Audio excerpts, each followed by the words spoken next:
my beautiful daughter away.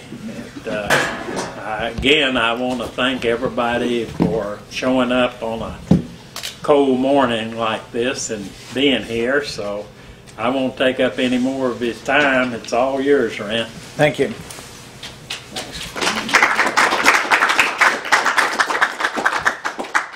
Well, thanks for coming out on short notice. I come to Russellville pretty often. A lot of you know I come down here every other week to Dr. Webb's office and have been doing so for about 15 years or so, and have the link with Hilton and Lillian to Russellville. And in fact, Russellville was the first town I ever came to in Kentucky. When I was finishing my training, we came here to visit before we were married. We've been working now, and it's amazing how long we've been working, for 6, almost 7 months on this project of running for office. I got into this initially because there were rumors that they were trying to push Jim Bunning out of office. And so all I did was answer a question by a reporter and say, I think that's wrong. I think he's done a good job for us. I think he's been conservative. I think when the bank bailout came up and a lot of Republicans voted the wrong way on the bank bailout, Jim Bunning had the courage to vote against it. As I've been around the state, I also say I've yet to meet a Republican who would have voted for the bank bailout, and yet half our leadership did. So I say that's when we have a primary and we choose new leadership, we have to decide, what kind of Republican. I say that it's not important enough just to have an R next to your name. You have to believe in something. I think that political parties are good in separating out general ideas, but every political party has to imbue itself with values. We have to believe in something, and we have to make a distinction with the other candidates. I think that the system we have is utterly broken. I think that government is out of control and we need to get it back.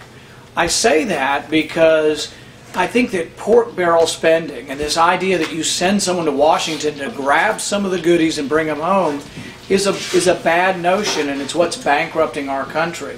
So I think that we have to fix that system. I think one of the ways is not to send back the same old people we keep sending back. I think we send them for too many terms. We send some of them for a lifetime. It's one of the main contrasts between me and my opponent, is that it's all he's ever done is hold office since his 20s, and he would like to hold office the rest of his life. I want to do it for a defined period of time, and I want to do it because I think the system is broken. I think one way you fix a system is with term limits. I think there's no reason why senators should be up there for more than 2 6-year terms, and in the House no more than 6 2-year terms.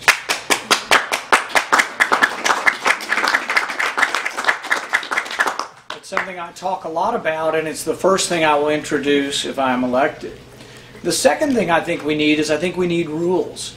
I think even if you elect some good people, it's not enough, and one definitely won't be enough, but you need rules to obey. Originally in our country we had the Constitution, and the Constitution defined what we were allowed to do. But in the 1930s, about 1936 actually, FDR had tried to stack the court by adding more members. They didn't let him do that, but he was the president eventually long enough that he got 8 out of 9 justices appointed. And when he did, all of the big government programs that had previously been unconstitutional all of a sudden became constitutional. One of the famous first cases in the expansion of the power of government was Carter Coal Company. And it was one of the first cases where they made expansive power of government legal, and they did it by expanding the Commerce Clause. The Commerce Clause originally in the Constitution said that we don't want barriers between the states, so we don't want tariffs between Ohio and Kentucky or between Kentucky and Tennessee. That's what the Commerce Clause was intended to do. But now we take the Commerce Clause and it's meant to regulate everything. In 1942 there ended up being a famous case, Wickard v. Filburn, and in that case there was a farmer, he wanted to grow 20 acres of grain. And he said, I'm going to do it. And the government said, no, you can only grow 10 acres. And there was all these Depression-era things telling you what you could do with your land and when you're farming. And he said, no, I'm going to grow my land, I'm going to grow 20 acres. So he did. They took it all the way to the Supreme Court. And he said, look, I didn't sell it. I just gave it to my livestock and I consumed all of the grain. And what does that have to do with interstate commerce? And the Supreme Court said, well, by not selling it, you could have indirectly affected the price of interstate grain, and therefore we can regulate you. That was the beginning of big government. Those two cases, 36 to 42. From 1936 to 1995, the Supreme Court did not strike down one law. 60 some odd years of the Supreme Court sitting idly by as government grew.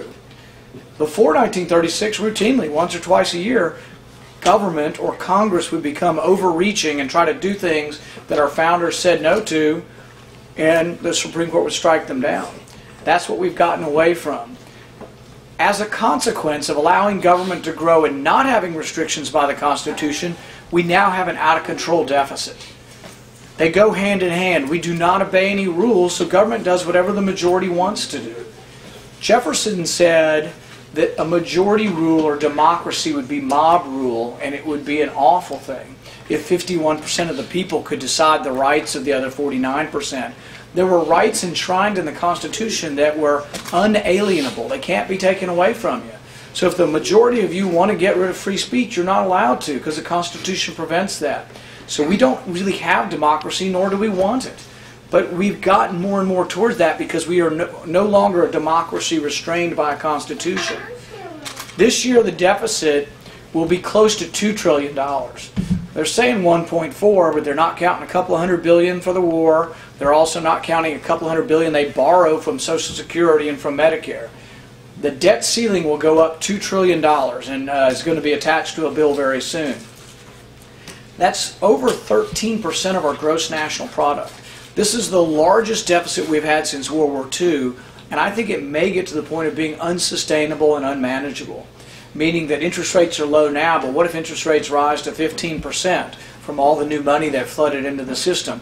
If and when that happens, the interest rates will go through the roof. Even now, we're spending $30 billion a month on interest. It's out of control, and we need to do something to rein it in. We could just pay attention to the Constitution, but they're not doing that.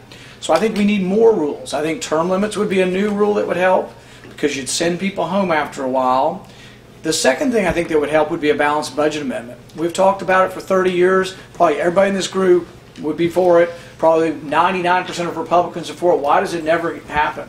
Why isn't it introduced? Because they go up there and they become part of the system and they forget about it. We need to balance the budget by law. In Kentucky, they have to. Republican and Democrat, we bicker back and forth, but in Frankfort, at the end of the day, they have to balance the budget. Contrast Kentucky with California. Pretty soon we're going to be paying taxes in Kentucky to pay for the massive debt in California because they're not going to be able to pay for all of it. But then look at the federal government. There are a few ways you can pay for your debt. You can tax people, but most of us feel like we're taxed enough and we don't want more taxes. You can borrow. We borrowed $800 billion from China, $700 billion from Japan. We won the Cold War, but yet we owe the Russians now $120 billion.